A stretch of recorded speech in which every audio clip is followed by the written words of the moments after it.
Hey students, I'm going to run through a quick overview of the physical education program. These are the two tracks that we have, the two majors, and I know many of you are already declared in these areas, and I just wanted to do a run through just so you had a little bit of a better understanding of the coursework demand and some of the additional expectations that come through it. So this is your guide to the undergraduate physical education program here at Eastern.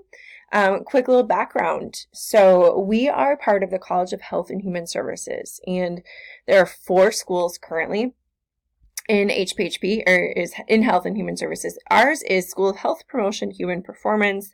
Right here, we abbreviate it HPHP. We also have School of Nursing, Health Sciences, and Social Work are in our college. And then within our school of Health Promotion and Human Performance, we are one of several groups. A couple of these programs are graduate only, some are undergraduate and graduate, and then we are here, this physical education program. We have a pretty strong historical background here at Eastern. So way back in the day, the historical roots of this go back to the mid to late 1800s. It's pretty crazy how old Eastern is, and just in general having coursework that were a part of physical culture and physical training. Those are a lot of the words that were used back in the day. And we actually were one of the first programs west of the Appalachian Mountains in the late 1800s. And we influenced a lot of other similar departments throughout the Midwest in that time frame. So fun fact for you. Who we are now is we're focused really on being people who are ready to work right out of undergrad. So we are dedicated to preparing physical activity professionals. So people who are leading physical activity who are passionate, knowledgeable, and ready to work. So have the knowledge that comes from having their bachelor's degree, passionate, energetic people. And this is a program that's meant to train you to work right out of that undergrad aspect. Doesn't mean you can't go on to grad school. Of course you can, but it's not a program, or these aren't majors where the expectation is, well, you'll just continue on to grad school after. Is that you will be working during your program in this field, you'll be working after, and in a lot of different areas, sport, fitness, education, and physical activity across the lifespan. So this is not just PE in schools for kids only. It's using this very broad term of educating someone from a physical standpoint. So what we've got in terms of our undergraduate majors is what I'm going to focus on right now today. And so a quick overview of the K-12 physical education teaching major. We call it PHED, so physical education teacher ed. So things that you do if you're toying around with teaching. So here's our list. You actually will work as a state licensed teacher, and this is an important thing to note. Any state licensure type of program is going to take a bit of time.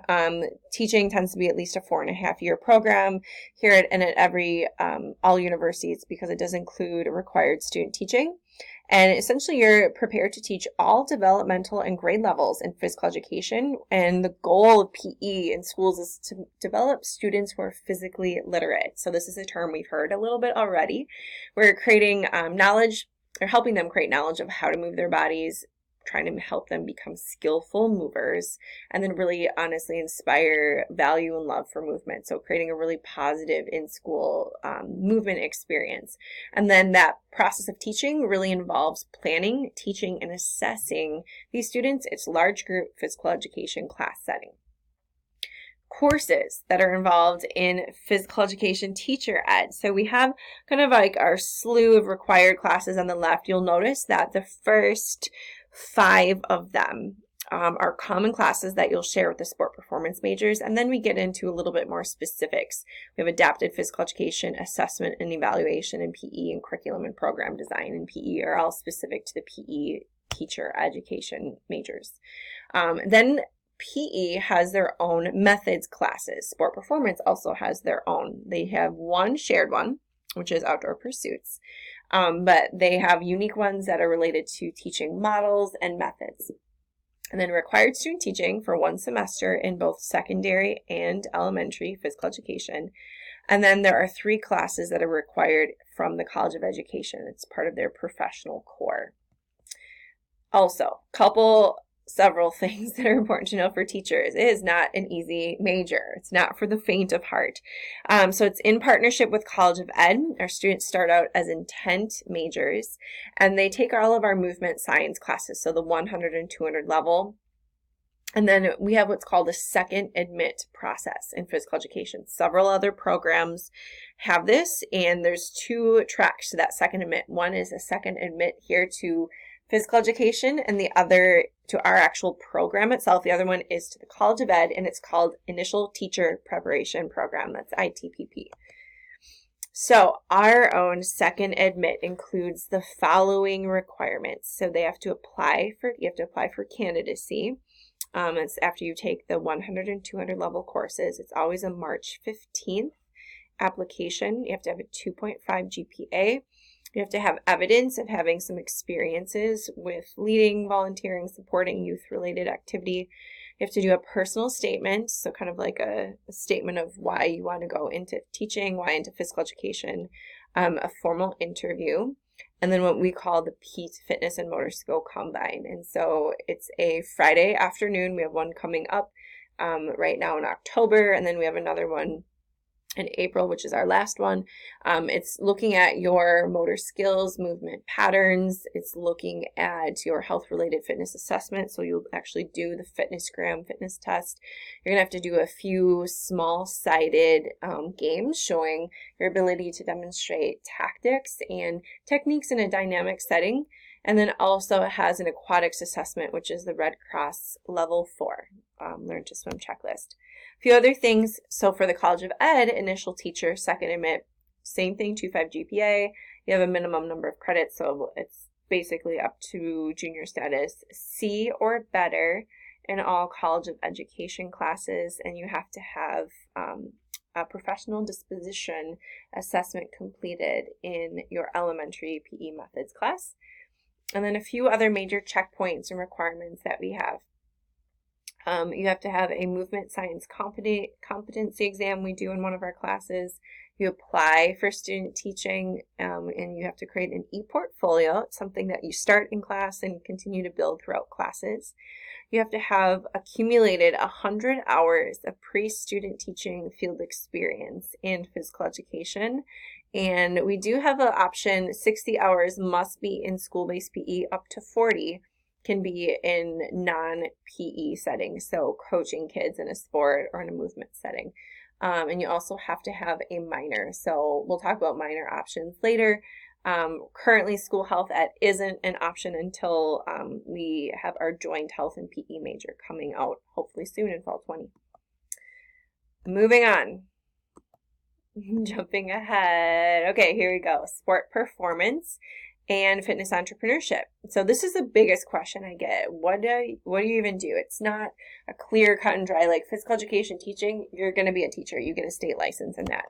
So a lot of options. And I usually say it's one of the best things about this major is that you get to create the option and opportunity and honestly the platform to do a multitude of these things across your career. The challenge with it is that it's not a clear-cut path. No one is telling you what you must go and do. And so I know a lot of our students, it can be daunting. It can give them some anxiety about not having that clear-cut path. I like it because it allows you to be pliable across several of these different areas that are listed here and across different domains. So like strength and conditioning specialist could be in a high school, it could be in a college, it could be in a private facility. Sport performance specialist, same thing. That's a little bit more of a general term that could go beyond just traditional strength and conditioning, like weight room, resistance training. That could go into other aspects and other domains of sport performance that could cross into nutrition, into sports psychology, that could cross into even advising, lots of areas that we can go with sport performance. So that is a field that has a lot of broad spaces now from what we see. Personal trainer, group fitness instructor, doing both at a work site. So being hired in or contracted by a company and being their built-in fitness person. Entrepreneur, probably one of the most generic terms out there. I know everyone loves it. It's a big buzzword. It's been out there for a while. The idea of being your own boss is really appealing. It's honestly probably one of the most challenging things here because you literally have to create everything from scratch versus a lot of these other positions have more lines of employment, like you are employed by a fitness center, by a health club, by a school. Community physical activity programmer, that could work for nonprofit or for-profit groups, outdoor recreational leader, and then general physical activity and exercise consultant. So again, a broad term that crosses over into some of the life coaching areas, online coaching that we might see as well. That could be someone who works on grants, even potentially on contract with government organizations, military even. So what do you got to do for classes? This looks really similar up here on the left to our partners, physical education people. So really our first 5 classes are about the same. Fundamentals of nutrition class is through our Department of Dietetics, and then we have a behavioral class right now. It's offered through health education. Starting in winter 21, we'll be offering our own through our own program. And then additional, you have physical activity for youth. That's right now our P for the classroom teacher class, outdoor pursuits, holistic approach to training and creating physical culture and methods of physical training. So you also have your own methods classes. Just watch in the future, there's going to be a few name tweaks and a few tweaks to the current plan of study that you'll access right now. Right now it's fall 19. We're doing a couple name updates and a couple mergers of a few classes. So just know that you'll have several methods classes, and what may be different when you are ready to take those from the current plan of study is that we will advise you on options and substitutions and which class used to be which one. And then also the minor all the way down here at the bottom requires a business entrepreneurship minor. And then we have several theory and principles of classes. So principles of sport performance, that's our kind of strength and conditioning theory class. This is a great prep course for the strength and conditioning certification exam. Principles of personal training, again, similar course that you'll take, great prep for a personal training exam. Fitness center management, fitness assessment, and our writing intensive, it's more of a senior seminar that focuses on your personal identity in the profession and career preparation. Then we also require our internship, very applied internship, and we have a practicum that will be starting in the near future as well. Important stuff to know. So, last slide that we've got here, definitely designed with the demands of a fitness and sport performance industry that's growing. And here's the thing, this is a fast moving industry a lot of times. And so it may seem that the sport performance major has some pliability in it. Just like we change classes every few years, we make some adjustments to those plans of study based off of how the industry is changing and what best meets our students' needs. And sometimes the openness of it in terms of career choices, that's on purpose because the industry shifts, and we want to make sure that you are prepared with the basic, this is basic, bachelor's degrees, basic foundational knowledge and confidence to be able to go into this industry and go with the flow, but also create some new trends. You're going to be prepared to take several fitness and or sport performance certification exams that essentially are necessary for employability when you're looking for full-time work in this field, and honestly will also help you if you are able to take these exams during your college years, during your plan of study, because then you can work and get experience while you're in classes. We also have internship placements that are designed to give you experience, help give you some networking and relationships. And a lot of our interns end up getting hired at their internships. Obviously, it's up to them to make a good impression and to do the work they need to do. But we're really proud of all of our sites. A lot of our alums are internship sites as well. And then another thing, a lot of the faculty that you're going to have are going to be across different disciplines in a few different departments. But one thing that most of us do have in common is a lot of us are currently already working in the field. So even though we have our full-time jobs here as faculty, or some of them are part-time lecturers, on the side, we work in coaching, we work in fitness, we work in personal training, in strength and conditioning, in group fitness. We're on major professional organization boards and councils working with sport. Some of us are athletes